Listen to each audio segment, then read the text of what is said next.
Ini nih solusinya. Halo Sobat Unboxing, kali ini aku mau mereview sebuah barang yang sebenarnya terlihat tidak berguna, sepele, tapi sebenarnya dibutuhkan sama orang-orang yang teledor dalam menulis, lupa dengan apa yang ditulis. Jadi dia perlu merecall lagi nih catatan yang dia pernah tulis, cuman dia malas nih harus bukain lembar 1, 2, 3, 4. Barang yang dimaksud adalah buku catatan dari Rocketbook. Yang kita dapat sewaktu kita beli Rocketbook ini adalah satu, bukunya sendiri pastinya dong. Ballpoint di merek Pilot dengan tipe friction ball yang punya ketebalan 0,7 mm. Terus habis itu kita dikasih seperti handuk ya, kecil. Rocketbook yang aku punya ini adalah Rocketbook tipe yang paling standar, yaitu Rocketbook Core. Ya, sebenarnya Rocketbook ini menyediakan berbagai macam jenis buku catatan sesuai dengan kebutuhan kita. Yang membedakan adalah jenis halamannya. Yang saya punya ini itu adalah bentuknya dot.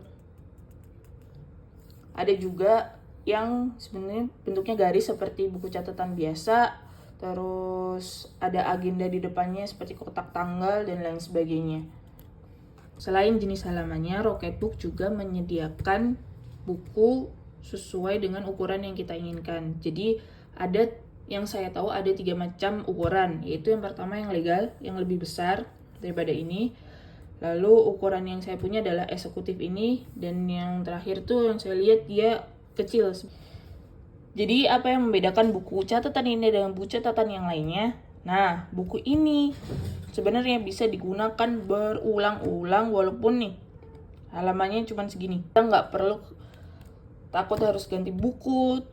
Loh, kok bisa sih digunain berulang-ulang kali tapi kita nggak takut kehabisan lembarnya ini? Nah, ini nih yang menjadi pertimbangan saya membeli Rocketbook ini. Salah satunya adalah jadi kita dikasih dengan bolpen yang jenis tertentu ini, kita bisa menuliskan sesuatu dan bisa menghapusnya dengan sapu tangan seperti ini, handuk kecil ini. Nah, misal nih kita tulis ya Rocketbook. Nah, ini bisa dihapus. Cuman sebelum dihapus, biasanya aku bikin lembab dulu, aku kasih air dulu. Jadi ketika dihapus, itu bisa beneran hilang semuanya tanpa meninggalkan noda tinta.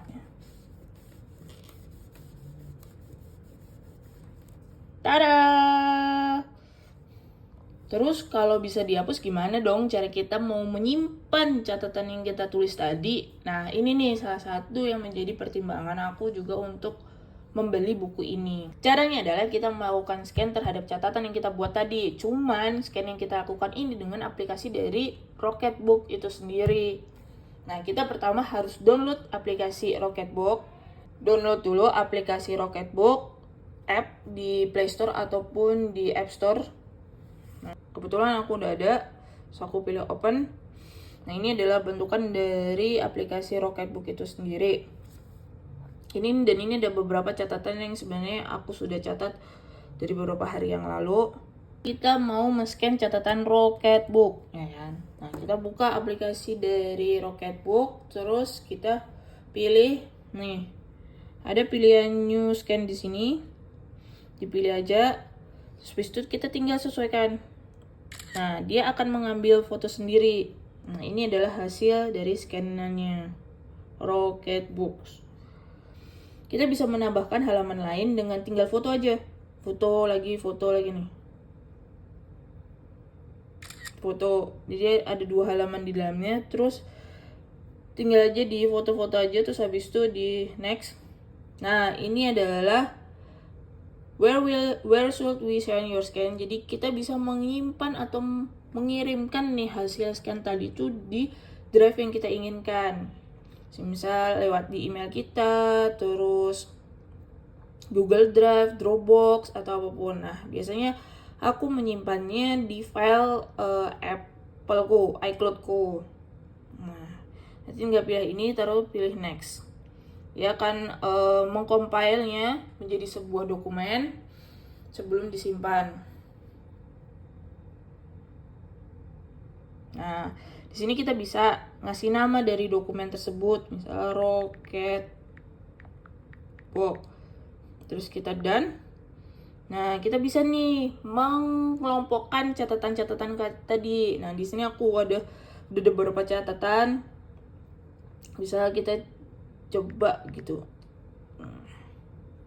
Terus kita sending ini menyimpan. Nah, kita tinggal pilih mana yang kita mau untuk simpan di mana.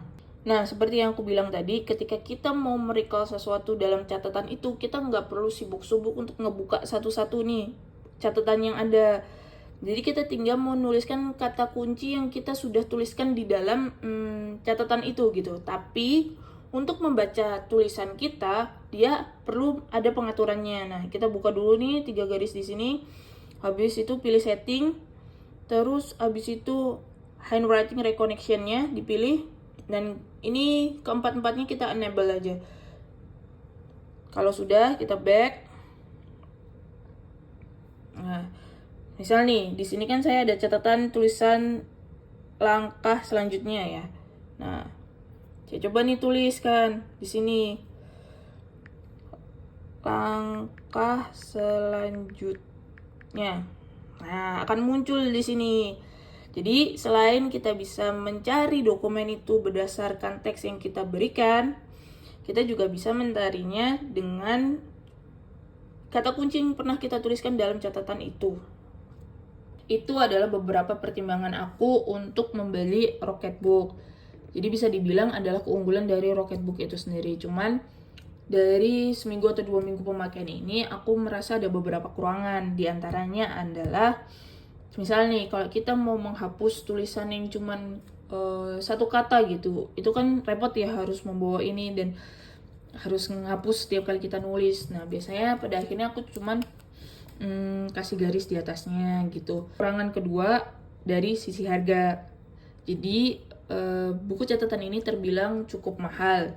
Dengan tipe yang paling standar dan ukuran eksekutif ini, aku dapat harga sekitar 600-an. Dan untuk sebuah buku catatan itu memang cukup mahal dan tidak cocok untuk kaum mendang-mending. Cuman kembali lagi, karena kebutuhan aku di sini adalah menulis, mencatat, dan aku gampang lupa dengan sesuatu case, misal ada permasalahan di kantor atau dalam pekerjaan, itu biasanya aku tulis, terus besokannya itu tuh baru kayak 2 atau 3 bulan lagi itu tuh biasanya baru dibuka lagi case-nya. Dan itu tuh kadang aku lupa nyimpen di mana, nulis di mana, dan biasanya aku buka lagi buat nge-review. Dan aku rasa ini pasti akan membantu aku untuk hal-hal semacam itu gitu. Dan paling ya kita ganti bolpennya ini, soalnya bolpen ini juga sebenarnya udah ada umum sih, dijual di online juga ada.